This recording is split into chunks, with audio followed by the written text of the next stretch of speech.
Good morning students. आज हम पढ़ेंगे ग्रामर का topic modals.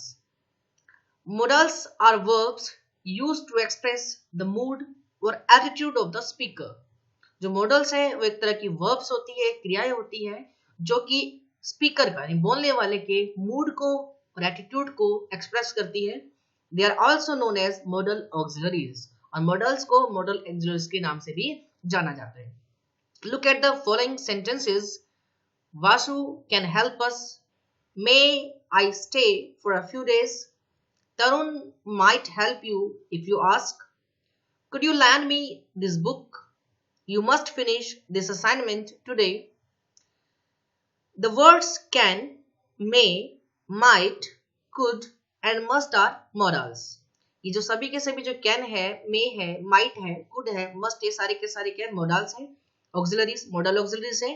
Modals are used before the main verbs to express ability, possibility, certainty, suggestions, permission, obligations etcetera. जो modals होती है ये मेन वर्ब से पहले यूज करते हैं और ये क्या एक्सप्रेस करते हैं, किसी की योग्यता, संभावना, निश्चितता, सजेशन, कोई परमिशन, कर्तव्यता को एक्सप्रेस करने के लिए हम मॉडल्स का यूज करते हैं। However, in many ways, these are different from the primary auxiliaries like be, have and do. बहुत सारे तरीकों से जो ये मॉडल्स है प्राइमरी ऑक्सिलरी से डिफरेंट होती है। Okay, let's start guys. First हम पढ़ते हैं modals can, could, may and might.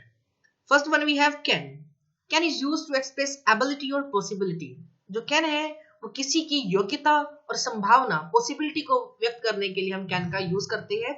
जैसे प्रेजेंट की बात में कहता है आई can easily lift the box, यानी कि कोई एक व्यक्ति है और उसके अंदर योग्यता है कि उस बॉक्स को उठा सकता है, तो क्या कहेगा I can easily lift the box. Possibility, can you spare some time for me, क्या तुम मेरे साथ कुछ टाइम व्यतीत कर सकते हो, यानी कि किसी एबिलिटी को बताने के लिए, पॉसिबिलिटी को बताने के लिए हम क्या यूज कर सकते हैं, कैन का यूज कर सकते हैं। कुड, जो कुड है गाइस वो कैन का पास्ट है, जैसे पास्ट फॉर्म है किसका, कैन का, यानी कि कैन अगर प्रेजेंट की एबिलिटी को बताने के लिए यूज होता है तो वही कुड पास्ट की एबिलिटी को बताने के लिए और पास्ट की पॉसिबिलिटी को बताने के लिए यूज होता है। जैसे I could play the guitar but I am out of practice now, जैसे कि कहते हैं कि मैं जो है गिटार बजा सकता था, यानी कि एबिलिटी तो है लेकिन वो पास्ट की एबिलिटी है, भूतकाल की उसकी योग्यता है, लेकिन वो आजकल क्या प्रैक्टिस नहीं कर रहा, तो I am out of practice now, यानी भूतकाल की, पास्ट की आदत को, मतलब की एबिलिटी को बताने के लिए हम कुड का यूज कर सकते हैं। जैसे we left so late, we could have miss the plane, तो पॉसिबिलिटी बता रहा है किसकी, पास्ट की, हम घर से लेट निकले और जिसकी वजह से क्या हो सकता था, हम जो अपना प्लेन है, हमारी फ्लाइट है वो मिस हो सकती थी। तो कैन प्रेजेंट में और कुड पास्ट की पॉसिबिलिटी और एबिलिटी को बताने के लिए यूज किया जाता है। To talk about future possibilities might और could are used and they are often synonyms. तो कहना क्या चाह रहा है, कह रहा है कि जो फ्यूचर की पॉसिबिलिटीज, जो भविष्य की जो संभावना है उसको व्यक्त करने के लिए हम माइट और कुड का यूज कर सकते हैं। चाहे तो माइट यूज कर ले, चाहे तो हम कुड यूज कर ले, क्योंकि दोनों के एक दूसरे के सिनोनिम्स है, समानार्थक है। जैसे बारिश हो सकती है तो हम क्या कह सकते हैं, it could rain, it could rain today, आज बारिश हो सकती है। हम ऐसे भी कह सकते हैं it might rain today. We might have an extra class tomorrow, हमारी जो है कल एक्स्ट्रा क्लास लग सकती है, तो हम चाहे तो फ्यूचर पॉसिबिलिटीज के लिए माइट लगाए, चाहे हम कुड लगाए। टू सजेस्ट अ चॉइस और an option we use could, though the informal can is used also for this purpose. देखो एक हमारे पास होती है सिचुएशन फॉर्मल, एक होती है informal.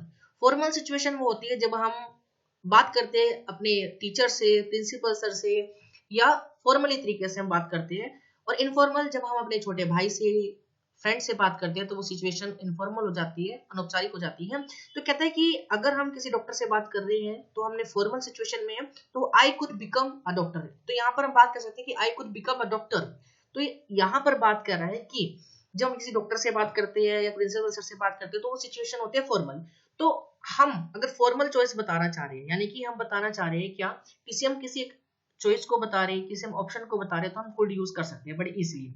I could become a doctor, मेरी चॉइस है कि मैं एक डॉक्टर बनना चाहता हूँ, काश मैं डॉक्टर बनना चाहता हूँ, तो हम कुड यूज कर सकते हैं। हम कैन भी यूज कर सकते हैं। कैन कब यूज होता है? इनफॉर्मल सिचुएशन में हम कैन यूज कर सकते हैं, जैसे वी कैन गो बाय बस, हम बस से जा सकते हैं। ठीक है, आप कुड भी यूज कर सकते हैं, आप कैन भी यूज कर सकते हैं। कुड को आप फॉर्मल में यूज करते हो, कैन आप इनफॉर्मल में यूज कर सकते हो। और किस लिए यूज करते हो कुड? चॉइस बताने के लिए भी यूज कर सकते हो, ऑप्शन बताने के लिए भी आप कुड यूज कर सकते हो, कैन भी यूज कर सकते हो। ठीक है, जैसे अब आपके पास है टू गिव इंस्ट्रक्शन और परमिशन और to ask of permission, both may and can are use. जैसे मैंने आपको बताया कि कैन जो है इनफॉर्मल वे में यूज होता है, उसी तरह से क्या कहता है कि आप किसी से परमिशन दे रहे हो या परमिशन मांग रहे हो, उसमें आप मे भी यूज कर सकते हो और कैन भी यूज कर सकते हो। जैसे कहते हैं ना, मे आई कम इन सर, तो come in sir it means that formal situation है, तो आप मे लगाओगे, आप कैन नहीं लगाओगे। ये नहीं कह सकते can I come in sir. आप अपने फ्रेंड सर्कल में हो, फ्रेंड के घर जा रहे हो, तो हाँ आप उस केस में लगा सकते हो कैन आई कम इन राघव। तो यू मे लीव नाउ, तो यहाँ पे एक फॉर्मल सिचुएशन है, मे यूज किया। You can begin the test in 5 minutes, तो टीचर बच्चों को कह सकता है you can begin the test in 5 minutes. ठीक है ना, तो ये चीज छोटी छोटी बातें आपको याद रखनी होगी। Next, both may and might are use to suggest possibility. दोनों मे और माइट जो है पॉसिबिलिटी को बताने के लिए यूज होती है, लेकिन जो माइट है उसकी जो पॉसिबिलिटी होती है वो मे से कम होती है। और इसी तरह से जो कुड की पॉसिबिलिटी होती है, could may also be used in these sentences but could suggest a weak possibility। यानी कि सपोज करिए मैंने कहा कि it may rain today, तो मे लगा है, इसका मतलब यह है कि आकाश में बादल बहुत ज्यादा है, बहुत ही ज्यादा बादल है, तो जो बारिश होने की संभावना है वो ज्यादा है, तो मैं लगा सकता हूँ इट मे रेन टुडे। लेकिन अगर बादल ही नहीं है, बहुत कम बादल है, मौसम थोड़ा सा खराब है, तो हम संभावना कम है, तो हम लगा सकते हैं ना इट माइट रेन टुडे। ठीक है ना, और ये कुछ प्रैक्टिस के लिए क्वेश्चन है गाइस, ये आपने सोल्व करने हैं। ठीक है, shall and will, we make the future indefinite tense by using shall, will plus main verb। हम future indefinite tense यूज करते हैं जब हम subject plus will shall plus verb की first form plus object का यूज करते हैं। तो they will take the flight to Mumbai tomorrow, we shall reach Delhi at 1:30 PM। यानी future indefinite tense में हम will या shall का यूज करते हैं। हाँ, एक बात मैंने आपको बताई थी कि I और we के साथ हम shall यूज करते हैं और बाकी सभी के साथ will का यूज करते हैं। जैसे लिखा हुआ है, traditional grammar prescribes that shall is used to be used with first person subjects I and we and will with all other subjects। तो कहते हैं कि जो ट्रेडिशनल ग्रामर है, जो परंपरागत ग्रामर है, जो पुरानी ग्रामर है, ऐसा हम कह सकते हैं, उसके साथ आई और वी के साथ हम शैल लगाते हैं और विल लगाते हैं जो हमारे सब्जेक्ट्स अदर हैं। लेकिन आजकल की जो कंटेम्प्रेरी इंग्लिश है वो क्या कहती है, ये रूल को इग्नोर करती है। वो कहती है कि आप सभी के साथ, हर एक सब्जेक्ट के साथ विल लगाए, तो ये भी चलेगा। will and shall are used to show determination or a promise and sometimes a threat। जो will और shall का यूज एक दृढ़ निश्चय बताने के लिए, एक वादा करने के लिए और कभी कभार धमकी देने के लिए यूज होता है। जैसे I will get you a new bicycle for your birthday। जैसे आपकी मम्मा या पापा कहते हैं कि इस बर्थडे पर मैं आपको क्या है, नई साइकिल लेके दूंगा या दूंगी, तो ये क्या है, डिटर्मिनेशन है, उनका प्रॉमिस है, आप will यूज कर सकते हो। The best painting shall be auctioned, यानी कि ऑप्शन मतलब नीलामी कर रहा है, कहते हैं कि जो अच्छी पेंटिंग है उसकी नीलामी की जाएगी, तो ये भी प्रॉमिस है कि जिसकी अच्छी पेंटिंग बनेगी उसको नीलामी के लिए रखा जाएगा। ठीक है, anyone who breaks the rule shall be punished. अब ऐसा ही होता है ना कि जो नियमों को तोड़ेगा उसे क्या किया जाएगा, उसे पनिश किया जाएगा, तो थ्रेट है। तो यानी कि विल या शैल का यूज किसी डिटर्मिनेशन के लिए, प्रॉमिस के लिए और समटाइम्स थ्रेट के लिए यूज किया जाता है। Will use to make request और आस्क फॉर फेवर्स। रिक्वेस्ट करने के लिए और फेवर पूछने के लिए भी हम विल का यूज करते हैं। जैसे will you lend me your pen, क्या आप मुझे अपना पेन उधार देंगे। Will you open the door please, क्या आप मेरे लिए या दरवाजा खोलेंगे प्लीज कृपया। तो विल का यूज रिक्वेस्ट करने के लिए हम यूज कर लेते हैं और फेवर के लिए भी हम यूज कर लेते हैं। Will is also use to ask for information, कुछ इन्फॉर्मेशन पाने के लिए भी हम विल का यूज कर लेते हैं। जैसे will we have school tomorrow, क्या कल हमें कल स्कूल जाना हुआ। will the solar eclipse be visible in Nasik, क्या जो सूर्य ग्रहण है वो नासिक में दिखेगा। तो ठीक है, that's about। नेक्स्ट है हमारे पास both will and shall are used to ask about an option in WH questions। WH family, WH questions में भी हम will या shall का यूज कर सकते हैं कुछ इन्फॉर्मेशन लेने के लिए। जैसे who will clean the room, ये कमरा कौन साफ करेगा। who shall we meet again, या फिर when shall we meet again, हम कब मिलेंगे। ठीक है ना, तो WH फैमिली में भी हम will या shall का यूज कर सकते हैं क्वेश्चन पूछने के लिए। When we ask about a preference or make a polite offer, we use shall। अगर हमने किसी की प्रेफरेंस में जाना है या किसी विनम्र ऑफर करना है, विनम्रता से किसी को ऑफर करना है, तो हम shall यूज करते हैं। ठीक है, जैसे shall I go home, क्या मैं अब घर जाऊं। Shall I switch off the lights, क्या मैं ये लाइट्स जो है बंद कर दूं? तो ये चीज आपने याद रखनी है। Next, should and would. When we want to ask for advice और सजेशन और ask if an obligation exist, we use should in question. Should का मतलब होता है जैसे चाहिए, है ना, इसकी सेंस अगर हम बात करें तो चाहिए होती है, तो किसी की सलाह देने के लिए, कोई सजेशन लेने के लिए, या कोई कर्तव्य जब आता है उस चीज में हम शुड यूज करते हैं। जैसे should I leave a trip, क्या मुझे इस ट्रिप को लीव कर देना चाहिए?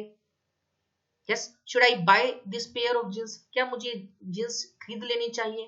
तो ये क्या है, एक सजेशन है, एक एडवाइस है, पूछ रहा है। Would is use to talk about action और habit in the past.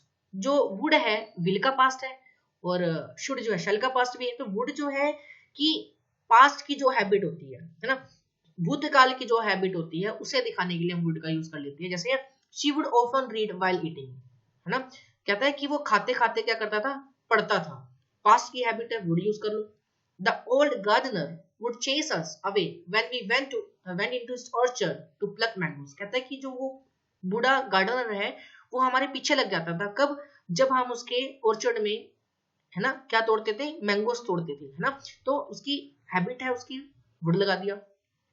Would is used to make a polite request और ऑफर। हाँ, पोलाइट रिक्वेस्ट जब हम किसी से करते हैं या पोलाइटली हम किसी से ऑफर करते हैं तो हम वुड लगा लेते हैं। और जब किसी की चॉइस हम पूछते हैं तो हम उसका तो लाइक जरूर लगाते हैं। जैसे I would like some ice cream please, क्या कहता है, मैं कुछ आइसक्रीम खाना पसंद करूंगा, चाहिए मुझे, तो क्या एक ऑफर है। Where would you like to go now, अब आप कहाँ जाना पसंद करेंगे?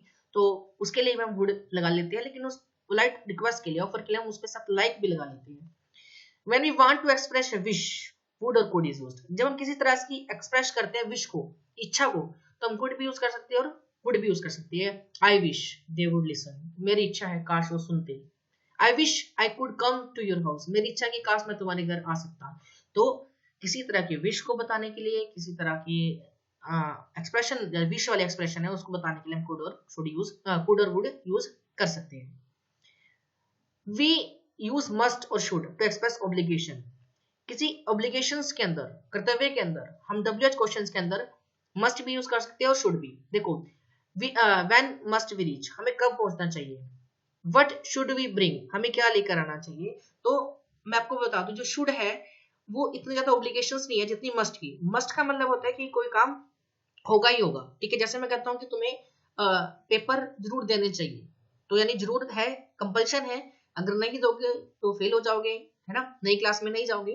यहाँ पर मैं ये नहीं कह सकता कि you should appear in the examination, no, you must appear in the examination, क्योंकि कंपल्शन जब होती है तो मस्ट हम लगाती है। तो अब अभी हम पढ़ेंगे ought to।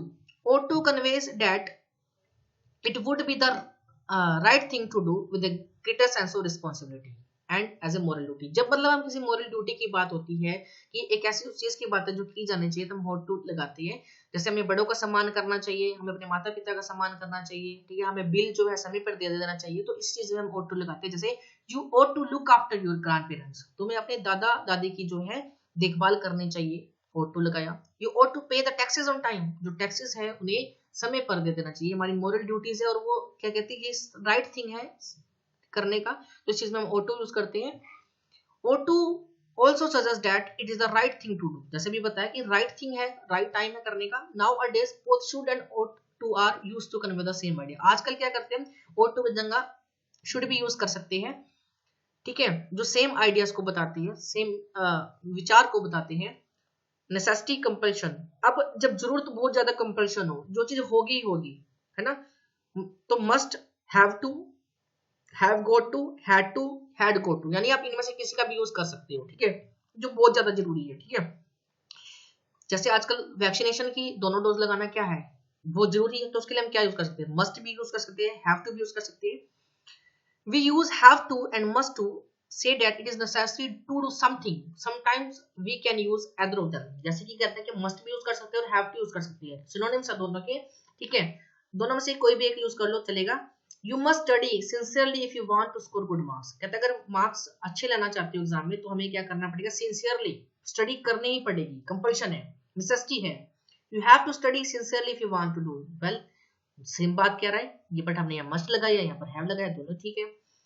Have to is used to suggest some kind of compulsion or there is some rule which has to be followed on the situation, ठीक है। Have to again फिर वो बता रहा है कि suggestions, एक आइडिया सजेस्ट करता है कंपल्शन का। कुछ रूल है, जैसे we have to sign when we enter the school. ठीक है, जब हम स्कूल में एंटर करते हैं तो हमें क्या करना पड़ता है, साइन करनी पड़ती है।